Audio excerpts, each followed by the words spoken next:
আমৃত্যু ভালোবাসি তোকে পর্ব ৭। লেখিকা সালমা চৌধুরী।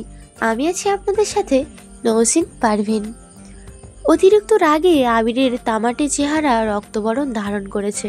চক্ষু যুগলে ক্রোধ স্পষ্ট প্রতীয়মান হচ্ছে।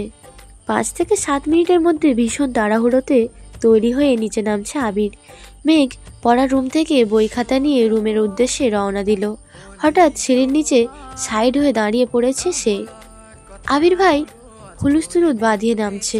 মেঘ একদৃষ্টিতে তাকিয়ে আছে। মানসিক টানাপোড়েনে ভুগছে মেয়েটা। আবিরের সামনে বা আশেপাশে কোথাও দাঁড়াতে পারবে না মেঘ। আবিরকে দেখলে যেন খেই হারায় বারবার। হৃদয় কেঁপে ওঠে অষ্টাদশীর। কেমন অস্থির অস্থির লাগে।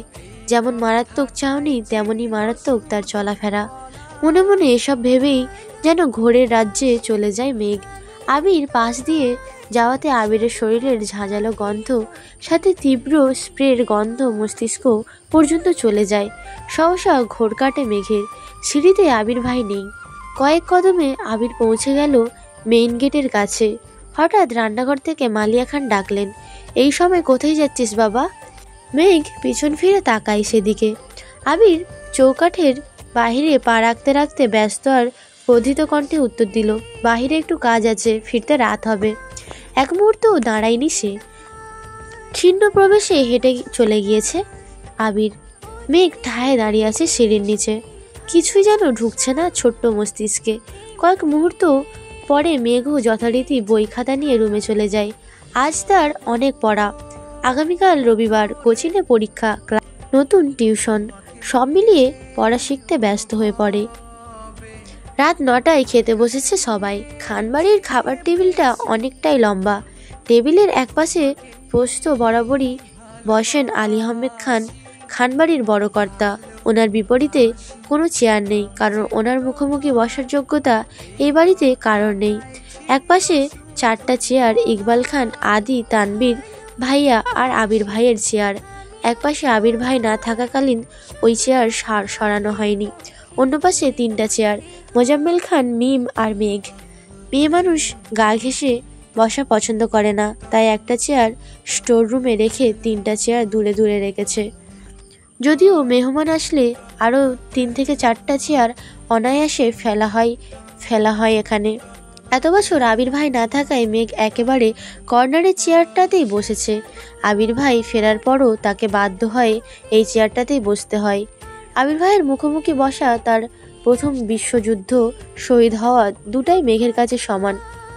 রোজ দুবার চোখের সামনে নিজের মস্তিষ্কের রক্তক্ষরণ সহ করা, বুকের ভেতর উথাল পাতাল ঢেউ সামলানো, সেই ধারালো চোখের চাউনি প্রতিবার যেন পিস পিস করে কাটে অষ্টাদশীর হৃদয়টা। এদিকে বোকা মেঘ এখনো অনুভব করতে পারছে না আবির ভাই কি তার শুধুই ক্রাশ, নাকি সে তার প্রেমেও পড়েছে। আচমকা আলী আহমেদ খানের রাজভারী কণ্ঠে মেঘের গাঢ় চিন্তায় ব্যাঘাত ঘটল। আলী আহমেদ খান বলল, আবির কোথায়? অফিসের কাজ তো সেই সন্ধ্যাবেলায় শেষ, তাহলে এত রাতে কোথায় সে? মালিয়া খান তথ্যস্থ ভঙ্গিতে বললেন, ও তো সন্ধ্যায় এসেছিল, রেস্ট নিয়ে কফি খেয়ে তারপর বের হলো। আলী আহমেদ খান, ছেলের নিষেধ করো রাত বিরতে ঘোরাঘুরি করতে। ইকবাল খান সাবলীল ভঙ্গিতে বলে উঠলেন, বড় ভাইয়া তুমি চিন্তা করো না, ছেলেটা এত বছর পর দেশে ফিরেছে, বন্ধুদের তো একটু সময় দিতে হয়।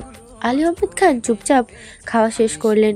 ওঠার আগ মুহূর্তে মেঘের দিকে তাকিয়ে বললেন, শাহরিয়ার কেমন পড়াচ্ছেন মা? মেঘ নরম স্বরে বললেন, আলহামদুলিল্লাহ, ভালো পড়িয়েছেন। আর কোনো কথা বললেন না। উঠে বেসিনে থেকে হাত ধুয়ে নিজের রুমে চলে গিয়েছেন। তার কিছু সময় পর বাকি 2 ভাইও যে যার রুমে চলে গেল। খাবার টেবিলে বসে বসে খাচ্ছে খানবাড়ির 3 বাঁদর। মেঘ বড় বাঁদর, মিম হলো মেজ বাঁদর, আর আদি হলো সবচেয়ে ছোট বাঁদর। 3 জনের রাজ্যের গল্প। হালিমা খান এসে ধমক দিলেন, এই মেঘ, তোর কি এখন বাদরামি করার সময়? 2 দিন পর পরীক্ষা শুরু হয়ে যাবে, পড়াশোনা বাদ দিয়ে আড্ডাই মজে থাকিস সব সময়। মেঘের প্রফুল্ল মুখটা তৎক্ষণাৎ মলিন হয়ে গেল। কোনো রকমের খাবার শেষ করে রুমে চলে গেল। পড়াশোনায় মনোযোগ দিল। আবির কত রাতে ফিরেছে সে হদিস কেউ রাখেনি। তানভীর ফিরেছে 11টায়। তখনও হালিমা খান অপেক্ষা করছিলেন। তানভীর মাকে ঘুমিয়ে যেতে বললেন। তারপরও হালিমা খান 12টা পর্যন্ত অপেক্ষা করলেন। আবির ফেরেনি, তাই বাধ্য হয়ে ঘুমিয়ে পড়েছেন। আবির ফিরেছে রাত 2টার দিকে। কোনো রকমে ফ্রেশ হয়ে বেলকনিতে পাতা চেয়ারে হেলান দিয়ে আকাশের পানে তাকিয়ে আছে। দৃষ্টি নিবদ্ধ দূরে ওই চাঁদ কিছুক্ষণ পর পর মেঘে ঢাকা যায়, আবার আলোকিত হয়। আবির কি যেন ভাবে খানিকক্ষণ, তারপর গম্ভীর কণ্ঠে নিজেই নিজেকে শুধালো, তুই কি কোনোদিনও শুধরাবি না? কেটে গেল আবিরের নির্ঘুম নিদ্রাহিত রাত। সকাল 8টায় খাবার টেবিলে বসে খাবার খাচ্ছে মিম। মেঘ, আদি, তানভীর আর কাকামণি ইকবাল খান বড় দুই ভাই ভোর সকালেই অফিসের উদ্দেশ্যে রওনা দিয়ে দিয়েছেন। মেঘ মিমের সাথে ফিসফিস করে আড্ডায় ব্যস্ত। তানভীর যেন দেখেও না দেখার মতো খাচ্ছে। আগে হলে একটা ধমক দিয়ে বলতো, চুপ থাক, আজ যেন কিছুই করলেন না। তাই মেঘ আর মিম আপত মনে গল্প করে খাচ্ছে। মেঘের মনোযোগ ভাঙলো কারো চেয়ার টানার শব্দে। মেঘ তৎক্ষণাৎ তাকালো। আবিরের নিখাদ দৃষ্টি মেঘের চোখে নিবদ্ধ। মেঘ এক পলক তাকিয়ে চোখ নামিয়ে ফেলল। বুকের ভেতর ধুকপুকের মাত্রা বাড়ছে। তার সাথেই নিযুক্ত হলো চিন্তার ছাপ। মাথা নিচু করে মনে মনে বলল, আবির ভাইয়া সারা রাত ঘুমায়নি, হ্যাকাশ হয়ে আছে মুখটা, কি হয়েছে ওনার? এসব ভেবে মেঘ আঁতকে উঠেছে বারবার। গতকাল সন্ধ্যায় বের হলো চোখ অন্ধকার করে। রাতে কখন ফিরেছেন উনি? কোথায় ছিলেন সারা রাত? এসব চিন্তায় মেঘের উৎফুল্ল মেজাজটা খারাপ হয়ে গেল। মিমের ডাকে স্বাভাবিক হলো মেঘ। মিমের খাওয়া শেষ হয়ে যাচ্ছে। এতক্ষণে তানভীর আর ইকবাল খানও চেয়ে চলে গিয়েছেন। খাবার টেবিলে এখন শুধু আদি, আবির আর মেঘ। মেঘ প্লেটের ভাতগুলো তাড়াতাড়ি শেষ করলো। যেই না উঠতে যাবে আবির ভাই মেঘের প্লেটে আরো 2 চামচ ভাত দিলেন। মেঘ ছোট করে চিৎকার দিতে গিয়েও দিল না। চোখ পড়লো আবিরের দিকে। আবিরের তামাটে মুখটা দেখেই চোখ নামিয়ে নিল। আবির প্রখর স্তব্ধ স্বরে বলল, এগুলো শেষ করে তারপর উঠবি। মেঘ কিছু বলতে গিয়েও থেকে গেল। আবির আবারও বলে উঠল, তোর নামে সারাক্ষণ শুধু অভিযোগ শুনি, খাস না খাস না, এখন চুপচাপ খা। একটা কথা বলবি তো 1 চামচ ভাত দিব। মেঘ চিবুক গলায় ঠেকালো, অল্প অল্প করে ভাত খাচ্ছে। হঠাৎ আদি উৎফুল্ল মেজাজে বলল, মেঘাপু, আমার খাওয়া শেষ, তুমি লাস্ট, হা হা হা। মেঘের মুখটা আরো ছোট হয়ে গেল। কিছুক্ষণ আগেই 3 ভাই বোন মিলে চ্যালেঞ্জ নিয়েছিল যে আগে খেয়ে ফার্স্ট হবে তাকে একটা কিটক্যাট দেওয়া হবে। মেঘই ফার্স্ট হতো, কিন্তু চামচটা আবির বসাতেই মেঘের মনোযোগ নষ্ট হয়ে যায়, খাওয়া বন্ধ হয়ে যায়। তাই মিম ফার্স্ট হয়ে গিয়েছে। আদির আগে খাওয়া শেষ করলে তো অন্ততপক্ষে দ্বিতীয় থাকতো। আবির ভাই এর উপর কিছুটা ক্ষিপ্ত হলো মেঘ। সঙ্গে সঙ্গে মনোযোগে বিঘ্ন ঘটল। মনে মনে বলল, আবির ভাইকে কি জিজ্ঞেস করব কি হয়েছে? ততক্ষণে প্লেটের ভাত জোর করে খেয়ে শেষ করেছে। মেঘের জিজ্ঞাসা নেত্রে যুগল আবিরের মুখের পানে। মেঘের হাত পা কাঁপছে, গলা শুকিয়ে আসছে। কি জিজ্ঞেস করতে চেয়েছিল সব এলোমেলো হয়ে গিয়েছে। আবির ভাইকে দেখলে প্রতিবার যেমন বুকের ভেতর কেউ ঢোল বাজিয়ে নৃত্য করে, আজও তার ব্যতিক্রম হলো না। মুখ দিয়ে টু শব্দটা বের করতে পারছে না, গলা শুকিয়ে কাঠ হয়ে গিয়েছে। চোখ নামিয়ে গ্লাস টেনে ঢকঢক করে পুরো গ্লাসের পানিটা শেষ করলো। আবিরের এদিকে কোনো মনোযোগ নেই, সে তার খাওয়াতে মগ্ন। মেঘ বসে থাকতে পারছে না আবির ভাইয়ের সামনে, তাই কোনো রকম কাঁপা কাঁপা পায়ে পেছনে চলে গেল। আবির চোখ তুলে এক পলক দেখলো প্লেটটা খাওয়া শেষ, তাই আর কথা বাড়ায়নি। হাত ধুয়ে কোনো রকমের রুমের উদ্দেশ্যে ছুটলো মেঘ। সিঁড়িতে এমনভাবে ছুটেছে যেন থামলেই পায়ের শিরশিরিয়ে গড়িয়ে পড়বে নিচে। 9:30 বা 40 বাজে। আবির বাসা থেকে বের হচ্ছে। আব্বু আর চাচ্চু সেই সকালে অফিসে চলে গিয়েছেন, তাই আবির একটু পরেই গেলেও সমস্যা নাই। আবিরের কিছুটা পিছনে মেঘও বের হলো। আজ রবিবার, কোচিং খোলা। মেন গেটের সামনে গিয়ে থমকে দাঁড়ালো মেঘ। আবির ভাই বাইক ঘোরাচ্ছেন। মেঘ অপলক দৃষ্টিতে তাকিয়ে আছে সেদিকে। সেদিন প্রথম এখানেই দেখেছিল আবির ভাইকে। সেই দেখে অষ্টাদশীর ছোট্ট পৃথিবীটা এলোমেলো হয়ে গিয়েছে। ধ্যানে জ্ঞানে শুধুই আবির ভাই। অষ্টাদশীর খুব ইচ্ছে হচ্ছিল বাইকে করে কোচিং যেতে। আজ পর্যন্ত মেঘ বাইকে ওঠেনি। শুধু মেঘ কেন, মিম আদি কেউই ওঠেনি। মেঘের খুব ইচ্ছে করে খোলা আকাশের নিচে বাইকে ঘুরবে, প্রকৃতির সৌন্দর্য বাতাস উপভোগ করবে। মনে মনে ভাবলো, আবির ভাই কি আমায় নিয়ে যাবেন? হঠাৎ আবিরের কণ্ঠ কানে বাজলো, মেঘ। নিচের নামটা আবির ভাইয়ের মুখে শুনে মনের মধ্যে বসন্তের হাওয়া লেগেছে। মনে হচ্ছে তলোয়ার দিয়ে ফালা ফালা হয়ে গেছে হৃদয়টা। মনের মধ্যে হাজার পাখির কলরব, তারা যেন বলে বেড়াচ্ছে তোর ক্রাশ তোকে ডাকছে। আবিরের কণ্ঠে গম্ভীর ভেসে আসলো আবারও, ডাকছি তো। মেঘ চুপসে গেল, চোখ নামিয়ে কাঁপা কাঁপা পায়ে এগিয়ে গেল আবিরের দিকে। মনে মনে ভাবলো, আবির ভাই কি সত্যি আমি বাইকে নিয়ে যাবেন? আবির চোখে মুখে বিরক্তি নিয়ে বলল, তুই চুল খোলা ঘুরিস কেন? মেঘ যেন আহাম্মক হয়ে রইল। আবির কণ্ঠ দ্বিগুণ ভারী করে বলল, আজকের পর থেকে যেন তোকে বাহিরে কোথাও চুল খোলা না দেখি। যদি আর একদিনও তোকে এভাবে দেখি তাহলে এমন থাপ্পড় দিব তোর গাল থেকে থাপ্পড়ের দাগ 1 মাসেও যাবে না। ছোটবেলায় মারটা তো আশা করি ভুলিসনি।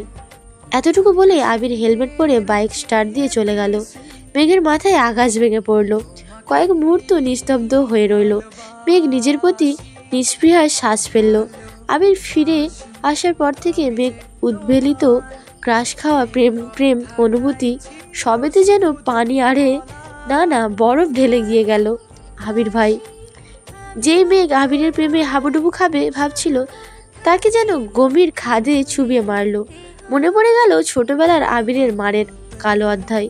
ছোটবেলায় আবির মেরেছিল শুধু তাকে। আজ পর্যন্ত বাবা মা, এমনকি তানবীর এত ধমক দেয়, সেও কোনোদিন মেঘের গায়ে হাত তোলেনি। এত বছর পর আবির ভাই ফিরল। আবির ভাইকে দেখে মেঘ পুরনো সবকিছু ভুলে নতুনভাবে আবির ভাইকে নিয়ে ভাবনা শুরু করেছিল সবেমাত্র। সেই ভাবনায় আগুন জ্বালিয়ে চলে গেল ব্যাটার। আহত চোখে তাকিয়ে রইল ততক্ষণ আচমকা রক্ত জবার নাইট হ্যাড ঠোঁট দুটো ভেঙে হু হু করে কেঁদে উঠল মেঘ। এই কান্না ততক্ষণ স্থায়ী হলো তা জানা নেই। হঠাৎ বন্যার কল এলো। কেঁপে উঠল মেঘ। ফোন রিসিভ করতেই বন্যা বলল, কি রে, কই তুই, আসবি না? মেঘ কথা না বলেই কেটে দেয় কল। মেঘের গাল চুপসে ভিজে যায়। তারপর হাতের উল্টো পিঠ দিয়ে চোখ দুটো মুছে গাড়ির দিকে যায়। বেশ কিছুক্ষণ পর কিছুটা স্বাভাবিক হলো মেঘ। মনে মনে ক্ষুব্ধ হলো। গাড়িতে বসে বসে ফুঁসছে রাগে। এসির মধ্যে বসেও যেন কপালে ঘাম ঝরছে মেয়েটার। রাগে ক্ষোভে অষ্ট উল্টানো। মনে মনে স্থির করলো, আর কখনো আবির ভাইকে নিয়ে ভাববে না। আবির ভাই সত্যি হিটলার। তা না হলে আমার মতো নিষ্পাপ মেয়েটাকে শুধু শুধু মারার চিন্তা করতে পারে? আমি ওনার কোন পাকা ধানে মই দিয়েছি? অভিমানী কণ্ঠে মনে মনে ভাবলো মেঘ। এসব ভাবতে ভাবতে কোচিনে পৌঁছে গেল। ক্লাস শুরু হয়ে গিয়েছে 10 মিনিট আগে। বন্যা জায়গায় রেখেছিল, তাই বন্যার পাশেই বসলো। একটা ক্লাস শেষ হওয়ার পর আর একটা ক্লাসে স্যার আস্তে আস্তে বন্যা মেঘকে ফিসফিসিয়ে বলল, কিরে, আসতে এত দেরি হলো কেন? আর তুই না আমাকে তোর ক্লাস বয় আবির ভাইয়ের ছবি দেখাবি বলেছিলিস, কই দেখা? মেঘ কণ্ঠ করুণ দৃষ্টিতে তাকালো বন্যার দিকে, তারপর গম্ভীর কণ্ঠে উত্তর দিল, প্রথমত ওনার জন্য আমার আসতে আসতে দেরি হয়েছে, দ্বিতীয়ত ক্লাস শব্দটা মনের মধ্যে চাপা পড়ে মরে গিয়েছে। শুধু শুধু আমার জীবন থেকে 3টা দিন নষ্ট করলাম। এখন থেকে আমি শুধু পড়াশোনা করব, অন্য কিছু ভাববো না। মেঘের কথাগুলো বন্যা মনোযোগ দিয়ে শুনল। তারপর সশব্দে হেসে উঠল বন্যা। মেঘ তীক্ষ্ণ দৃষ্টিতে তাকিয়ে আছে বন্যার দিকে। বন্যা আবার আস্তে আস্তে ধীর কণ্ঠে বলল, আমি সেদিনই বলেছিলাম এসব ক্রাশ টাশ কিছুই না, পড়াশোনায় মনোযোগ দে। ঠিক হলো তো আমার কথা? এর মধ্যে স্যার ক্লাসে আসছে। দুজনেই ক্লাসে মনোযোগ দিল। মেঘ বসায় ফিরে চুপচাপ নিজের রুমে চলে গেল। মনটা তার ভীষণ খারাপ। ফ্রেশ নিচে এসে খাবার খেয়ে কোনো দিক না তাকিয়ে নিজের রুমে গিয়ে পড়তে বসেছে। সন্ধ্যার পর টিউটর আসবে, পড়া মুখস্থ করতে হবে। সকালের শাসন ভোলার চেষ্টা মগ্ন মেয়েটা। প্রতিদিন সন্ধ্যার দিকে নিচে আসে মেঘ, ছোট ভাই বোনের সাথে আড্ডা আর খেলায় মগ্ন হয়। কিন্তু আজ তার ব্যতিক্রম হলো। দুপুরের পর থেকে একবারের জন্যও নিচে নামলো না মেঘ। বিমার আদি কয়েকবার ডাকতে গিয়েছে, দরজা লাগিয়ে পড়ছে মেঘ, আসবে না বলেছে। সন্ধ্যার পর পর বাড়িতে ফিরে আবির। চোখের মুখে উজ্জ্বলতা ফুটে উঠেছে। চোখ পড়ে রান্নাঘরে মা কাকিমাদের দিকে। কাকিমাদের দিকে উৎফুল্ল কণ্ঠে বলল, কাকিমা, চিকেন পকোড়া বানাবে প্লিজ। মা কাকিমা তিনজনই যেন অবাক চোখে তাকিয়ে আছে আবিরের দিকে। ছেলেটা মুখ ফুটে কিছুই চায় না কখনো, খাওয়া নিয়েও কখনো নাক ছিটকায় না, পছন্দের খাবারের নামও জানে না কেউ। আজ হঠাৎই নিজে থেকে কিছু খেতে চেয়েছে। কাকিয়া হাসি মুখে বলল, তুমি ফ্রেশ হয়ে আসো, আমি রেডি করছি। আবির স্বাভাবিকভাবে রুমের দিকে চলে গেল। করিডোরের যাওয়ার পথে কানে আসলো মেঘের পড়ার শব্দ। অনর্গল পড়ছে মেয়েটার, শ্বাসও নিচ্ছে না মনে হচ্ছে। আবিরের ঠোঁট বেঁকিয়ে কিছুটা হাসলো, তারপর সবেগে রুমে চলে গেল। আবির বেশ সময় নিয়ে শাওয়ার নিল, 10 মিনিট রেস্টও নিল। তারপর কালো টি শার্ট আর ট্রাউজার পরে রুম থেকে বের হয়। একটা সামনে আসতেই চোখ পড়ল মেঘের রুমের দরজা খোলা, মেঘ নেই। আবির নিজের মতো এসে সোফায় বসলো। ভাইকে দেখে মিমার আদি আগেই ছুটে পালালো, না হয় এসেই বলবে পড়াশোনা নাই। আবিরকে মালিয়া খান কফি দিলেন। আবির কফি খেতে খেতে তানবীরকে কল দিল। কই তুই? তানবীর, আমি তো পার্টি অফিসে ভাইয়া, কোনো দরকার? আবির, কাজ না থাকলে তাড়াতাড়ি বাসায় আয়। তানবীর ভয়ে ভয়ে জিজ্ঞেস করলো, কিছু হয়েছে ভাইয়া? আবির সশব্দে হেসে বলল, দূর কিছু হয়নি, চিকেন পকোড়া বানানো হচ্ছে, কাকিয়া বানাচ্ছে, খেলে তাড়াতাড়ি আয়। তানবীর, আচ্ছা আসছে। কথাগুলো না শুনলেও আবিরের হাসির শব্দ ঠিকই কানে এসেছে পড়ার রুমের বসা অষ্টাদশীর। বুকটা সঙ্গে সঙ্গে কেঁপে উঠল। নিজেই নিজের প্রশ্ন করল, আবির ভাইয়া হাসছেন? উনি আবার বাসায় ফিরেছেন? উনি? তৎক্ষণাৎ মনে পড়ে গেল সকালের ঘটনা। সাথে সাথে মুখটা কালো হয়ে পড়ার রিভিশন দেওয়াই ব্যস্ত হলো মেঘ। তানবীর ফিরেছে 5 থেকে 7 মিনিট হবে। ফ্রেশ হয়ে নিচে এসেছে, তৎক্ষণে চিকেন পকোড়া হাজির হলো সামনে। ফ্রিজ থেকে বের করে কিছু রান্না করার সময় সাপেক্ষ ব্যাপার তা তাদের জানাই আছে, এজন্য ধৈর্য নিয়ে বসে বসে ফোন ঘাঁটছিল আবির। দুই ভাই আপন মনে গল্প করে পকোড়া খেতে ব্যস্ত। এদিকে মেঘ অপেক্ষা করছে টিউটরের আসার জন্য।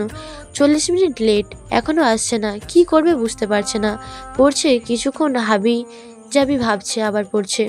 তানবীর হঠাৎ ডাকলো, মেঘ এদিকে আয়। মেঘ ভাইয়ের ডাক শুনে কিছুটা কেঁপে উঠল। তারপর পড়ার রুমের দরজায় দাঁড়ালো। হালকা গোলাপি রঙের জামা পরেছে, মাথায় ওড়না দেয়া, পিঠ সবটা ওড়না দিয়ে ঢাকা। অনেক স্নিগ্ধ লাগছে মেঘকে। আবির তখনও সশব্দে হাসছে। তানবীর ভাইয়া আর আবির ভাইয়া নিজের মধ্যে মস্করা ব্যস্ত। মেঘ দরজায় দাঁড়িয়ে আবির ভাইয়ের হাসিতে মগ্ন। 3 দিনও এই মানুষটাকে একটা প্রফুল্ল দেখেনি, বরাবরই যেন গম্ভীর। সেই বাইক কেনার দিন একটু হেসে হেসে কথা বলার চেষ্টা করেছিল, সেই হাসিতেই ক্রাশ খেয়েছিল মেঘ। আজকের হাসি ঘায়েল করে দিল মেঘকে। চোখ সরাতে চেয়েও সরাতে পারছে না। আবিরের চোখ পরে দূরে দরজায় দাঁড়ানো মেঘের দিকে। কয়েক সেকেন্ড পরেই হাসি থামিয়ে চোখ নামিয়ে নিল আবির। তানবীর তৎক্ষণাৎ বলে উঠল, মেঘ পকোড়া খাবি? আয় খেয়ে যা। মেঘ যেন বড় সড়ো টাসকে খেলো। ভাইয়া তাকে আবার খেতে ডাকছে। এতগুলো বছরে এরকম ঘটনা তার সাথে কখনো ঘটেনি। তানবীর আবার ডাকলো, আয় খেয়ে যা, পরে পড়তে বসবি। মেঘ দুপায়ে এগোলো, কি যেন ভেবে ঠায় দাঁড়িয়ে পড়ল। কিছুটা অভিমানী কণ্ঠে উত্তর দিল, তোমরা খাও, আমি খাবো না। আবারও পড়ার রুমে চলে গেল মেঘ। তানবীর আর আবিরও আর বেশি কথা বলল না। খাওয়া শেষ করে আবির নিজের রুমে গেল। তানবীর পুনরায় পার্টি অফিসে ছুটলো, মিটিং আছে তার। ভাই ডেকেছে বিধায় মিটিং রেখে ছুটে এসেছিল সে। মেঘ টিউটরের জন্য অপেক্ষা করলো আরও 30 মিনিট। পড়তে পড়তে খিদা পেয়েছে তার। খাবার হয়েছে, 8টাও বাজেনি। মেঘ খেতে বসেছে, বারবার তাকাচ্ছে দরজার দিকে। টিউটর আসলে পড়তে বসতে হবে। খাওয়া শেষ হলো, কিন্তু টিউটর আসলো না। তাই মেঘ বই খাতা নিয়ে উপরে যাচ্ছে, আর আম্মুকে বলে গেল টিউটর আসলে ডেকে দিতে। রাত 9টায় খেতে বসলেন সবাই। তানবীরও মিটিং শেষ করে বাসায় এসেছে। খাবার টেবিলে সবাই থাকলেও মেঘের কোনো হদিস নেই। তানবীর কাকিয়াকে জিজ্ঞেস করলো, মেঘ খাবে না? কাকিয়া স্বাভাবিকভাবেই উত্তর দিল, ও তো সন্ধ্যাবেলায় খেয়ে উপরে চলে গেছে, বলল খিদে পেয়েছে। তেমন কথা নেই মুখে। আবির কোনো রকম অল্প খেয়ে রুমে চলে গেল। গত রাতে ঘুমায়নি ছেলেটা, সারাদিনের ক্লান্তিতে ঘুম পাচ্ছে খুব, তাই রুমে গিয়ে শুয়ে পড়েছে। এদিকে মেঘ পড়ছে আর ক্ষণে ক্ষণে ঠোঁট উল্টে কান্না করছে। আবারও নিজেকে সান্ত্বনা দিচ্ছে, যেভাবেই হোক চান্স পেতে হবে। অভিমানী স্বরে বলছে, দূরের ভার্সিটি হলে ভালোই হবে, এই বাড়ি থেকে চলে যাব অনেক দূরে। ভাইয়া, আবির ভাইয়া আমায় পাবেই না, বকবে কিভাবে আর মারবে কিভাবে? তৎক্ষণাৎ মায়ের কথা ভেঙে কান্না করে দেয়। মাকে ছাড়া থাকবে কিভাবে সে? এই পর্যন্তই ছিল আমৃত্যু ভালোবাসি তোকে পর্ব 7। পরবর্তী পর্বগুলো শোনার জন্য চ্যানেলেই চোখ রাখুন। সবাই ভালো থাকবেন, সুস্থ থাকবেন।